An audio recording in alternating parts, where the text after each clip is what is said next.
Há 10 anos, as secretas portuguesas enviaram uma carta para o Ministério Público acusando um dos seus espiões de estar a trabalhar para os russos. A partir daí, foi feita uma investigação que levou à detenção em flagrante delito, 6 meses depois, em Roma, de um agente do SIS que estava a vender segredos de Estado e da NATO a um espião da Rússia. Porque hoje é domingo, abrimos a revista do Expresso e olhamos para o trabalho de capa que fala do espião que gostava do frio. Ouvi falar russo e, como eu sei dizer, dobra e ultra e coisas assim do género, portanto, a um nível extraordinariamente primário, mas metido com coisa, começou ali a conversa. Pronto. Viva! Está com o Expresso da Manhã. Eu sou o Paulo Baldaia.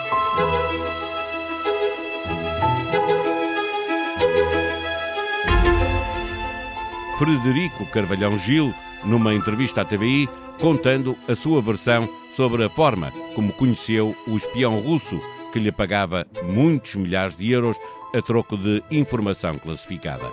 O agente do SIS garante que estava apenas a vender azeite. Antes mesmo de conversar com o Franco, o jornalista que recorda a história que abalou as secretas portuguesas e pôs em causa a partilha de informação da NATO com o nosso país, importa perceber quem é Carvalhão Gil e como acabou a trabalhar para quem lhe pagava os vícios. Agente do SIS, com mais de 25 anos de serviço, gostava de mostrar nas redes sociais a sua queda pelo regime da Rússia e pelas muitas viagens que fazia, designadamente à Albânia, à Ucrânia, à Rússia ou à Geórgia. Era deste último país a namorada que o acompanhou numa fase em que mudou de comportamento. Primeiro por causa do divórcio e depois por causa de um problema de saúde.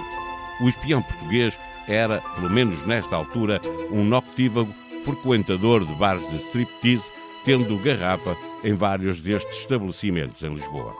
Os problemas financeiros começaram a fazer-se sentir e o espião chegou a ter o ordenado penhorado, o que deveria fazer tocar as campainhas das secretas portuguesas sem necessidade de receber uma denúncia de uma congénere europeia para ativar a operação que pôs fim a uma relação que, à custa de Portugal e da NATO, beneficiava o regime de Vladimir Putin e o próprio Frederico Carvalhão Gil. Não tens a sensação que o teu telemóvel ouve as tuas conversas? Sim, às vezes até parece que sabe o que vou jantar. Não se preocupe. A app Caixa Direta Empresas não ouve conversas, mas ouviu as empresas. As suas funcionalidades mais inovadoras são baseadas nas sugestões dos nossos clientes. Pagamentos com fotografia, pesquisa inteligente de movimentos e notificações em tempo real. Esta é a app desenhada com a experiência de quem a usa, feita para quem lidera. Faça o download. Caixa, com o banco certo ao seu lado, a sua empresa cresce. Caixa Geral de Depósitos S.A., registada junto do Banco de Portugal sob o número 35. Viva Hugo Franco! Esta história começa há precisamente 10 anos, com uma carta que foi dirigida a Amadeu Guerra, atual PGR, e na altura diretor do CIAP, enviada pelo chefe das secretas. O normal não seria as secretas tratarem do assunto de um funcionário espião dentro de casa, manter o assunto em segredo?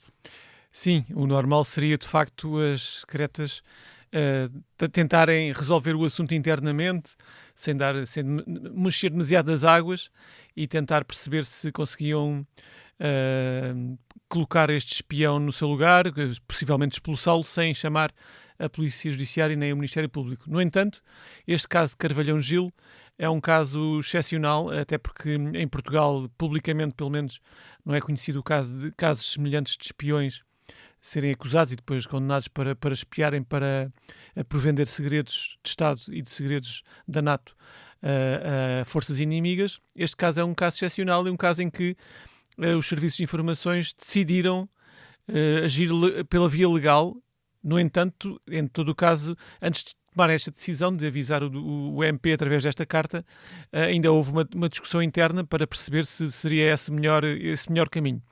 Posto isto, Júlio Pereira, na altura o diretor do CIRP, decidiu enviar então a carta a denunciar esta situação do Carvalhão Gil, um espião do SIS com 25 anos, ou até mais 25 anos de casa, foi e como é que descoberto. desconfiaram dele, do Carvalhão Gil,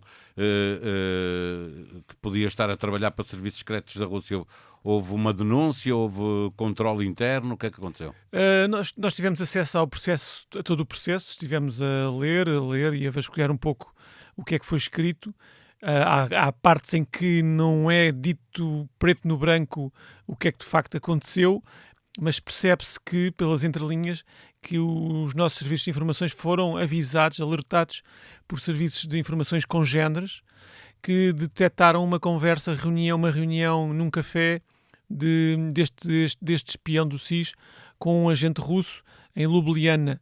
Portanto, esse encontro nesse café em Ljubljana fez chamar a atenção dos serviços de informações, que agiram muito rapidamente, porque esse alerta foi feito dias antes da carta depois ter sido enviada para o noticiário. E aí houve até filmagens, não é? Os serviços secretos terão filmado esse encontro. Sim, terá havido fotografias e imagens deste encontro em que Carvalhão Gil depois foi acusado e depois posteriormente condenado por receber dinheiro e até uma garrafa de bebida alcoólica Uma garrafa de conhaque, em troca de informações da NATO, segredos da NATO, uma vez que o Carvalhão Gil era importante para os russos, porque ele foi representante do SIS em reuniões de alta importância sobre movimentos estratégicos e exercícios estratégicos da NATO, e Carvalhão Gil assistiu a isto, esteve presente nessas reuniões, teve acesso a documentos e terá sido esse o interesse dos russos em Carvalhão Gil. Nesta operação, ainda à parte legal, entra também um juiz bem conhecido dos portugueses, o juiz Ivo Rosa, que percebeu de imediato o melindre do caso e determinou medidas de segurança adicionais. O que é que decidiu este juiz do TIC?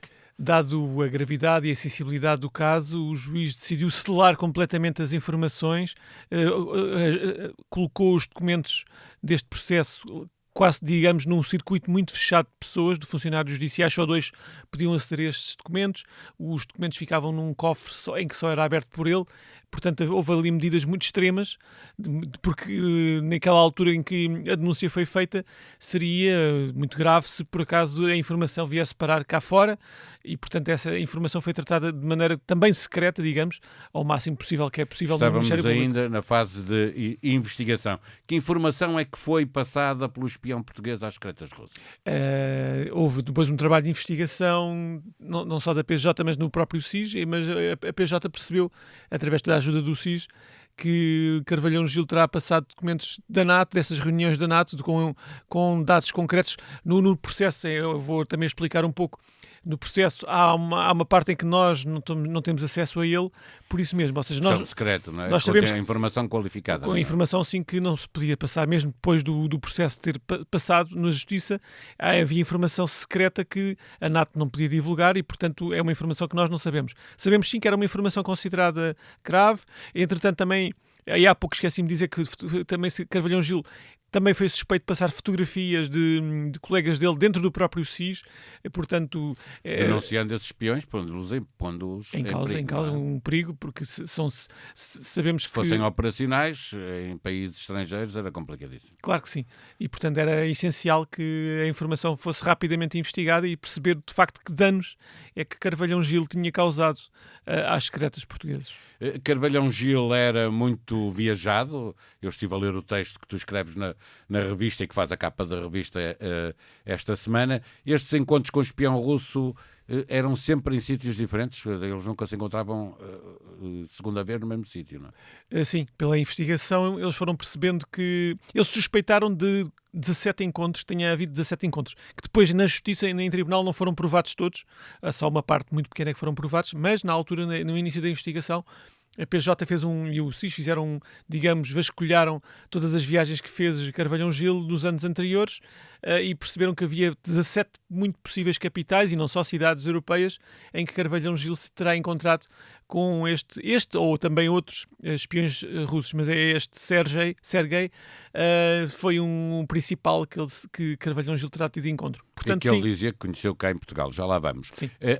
Antes disso, perguntar o seguinte: numa destas viagens que estavas a falar há pouco, aquela em que ele foi, em que há imagens, ele teria dito, meteu folga, teria dito no SIS que ia para o Alentejo, salvo erro, não é? Sim, e acaba em Trieste e depois viaja de caminhonete para a capital da Eslovénia. Sim, esse era mais ou menos o modus operandi, ou seja, Carvalhão Gil aproveitaria os períodos de abril, maio para tirar férias, folgas, períodos de descanso e em alguns casos dizia que iria para um local e, no entanto, de facto, depois provou-se, em tribunal nem tanto, mas pelo menos houve suspeitas de que estaria noutras cidades e noutros locais e, portanto, para ter estes encontros secretos com os seus contactos russos. E entre esta denúncia, por causa do encontro na Eslovénia e depois a detenção dele em Roma, ele estava a ser vigiado. Como é que foi montada a operação para o deter em flagrante? Sim, foi aí que entrou então o juiz Ivo Rosa, em que autorizou as escutas e as vigilâncias no telemóvel, no e-mail, no computador,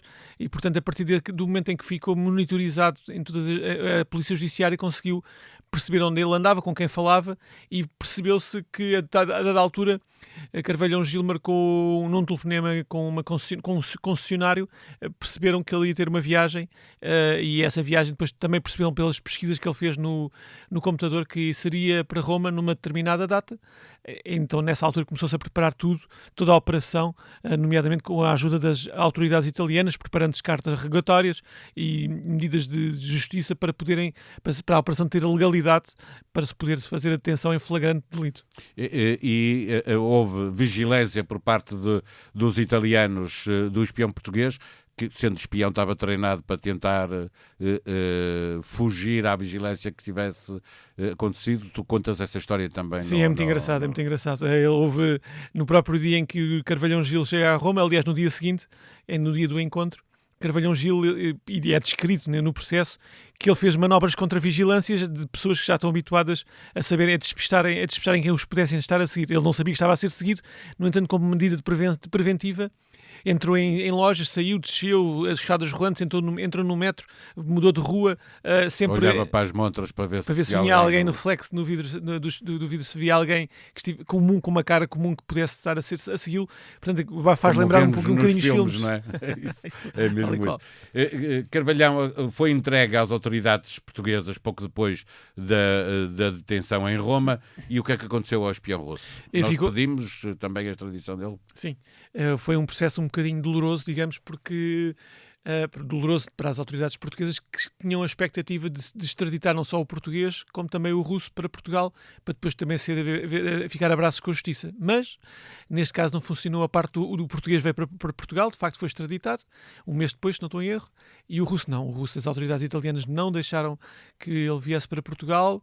Houve ali um contacto, e no processo também é referido, embora de maneira um bocadinho genérica, terá havido contactos entre as autoridades italianas e russas, e o espião terá ficado na embaixada da Rússia em Roma, e portanto dali não mais saiu, ou seja, quando saiu diretamente para a Rússia. Exatamente.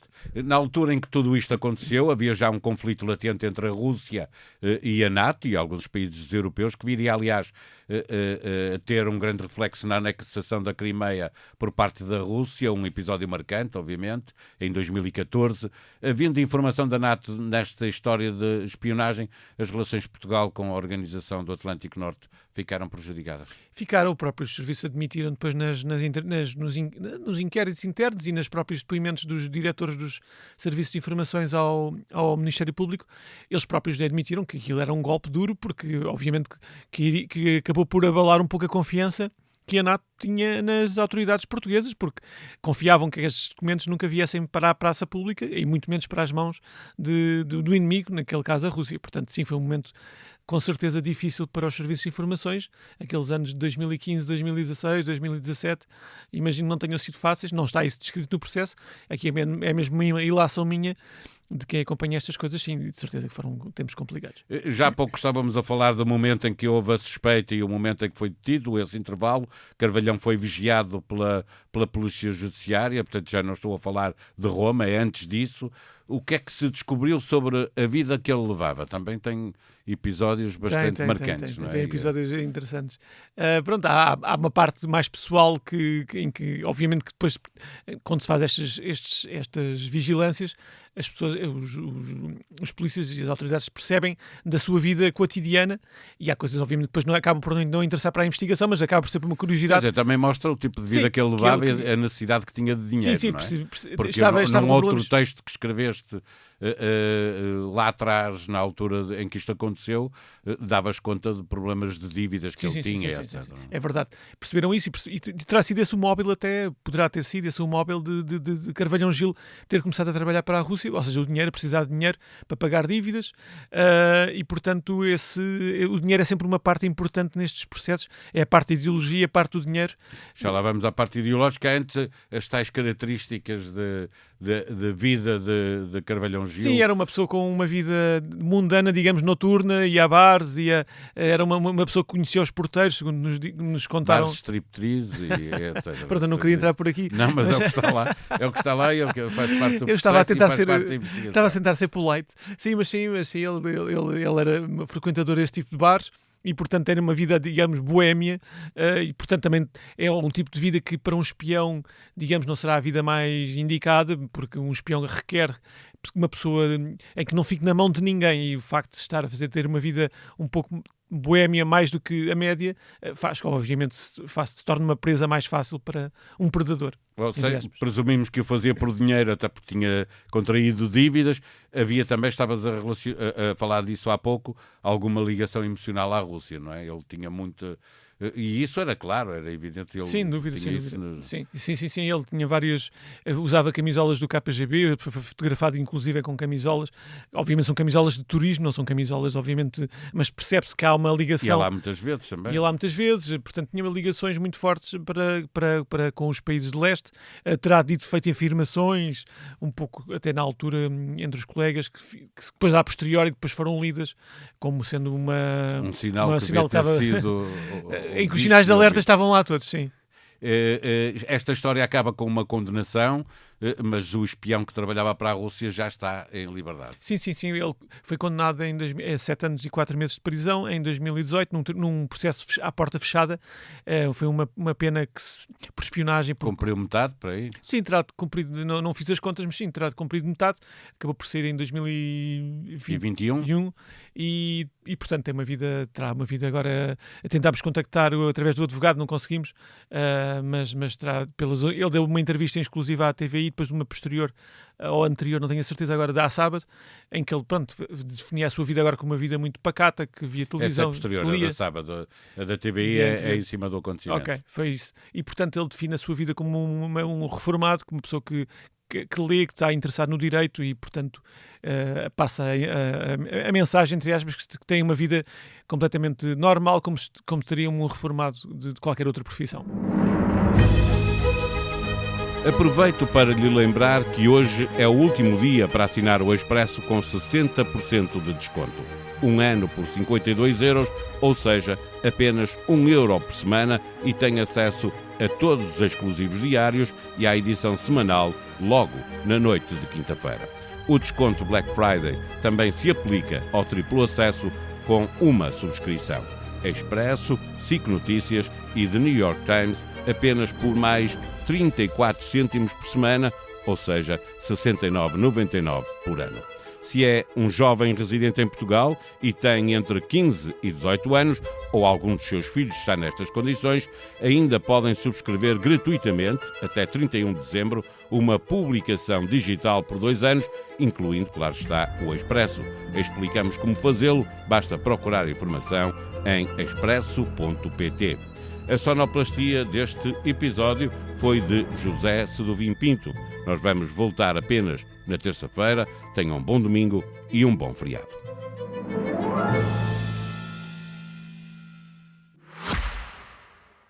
Não tens a sensação que o teu telemóvel ouve as tuas conversas? Sim, às vezes até parece que sabe o que vou jantar. Não se preocupe. A app Caixa Direta Empresas não ouve conversas, mas ouviu as empresas. As suas funcionalidades mais inovadoras são baseadas nas sugestões dos nossos clientes. Pagamentos com fotografia, pesquisa inteligente de movimentos e notificações em tempo real. Esta é a app desenhada com a experiência de quem a usa, feita para quem lidera. Faça o download. Caixa, com o banco certo ao seu lado, a sua empresa cresce. Caixa Geral de Depósitos S.A., registada junto do Banco de Portugal sob o número 35.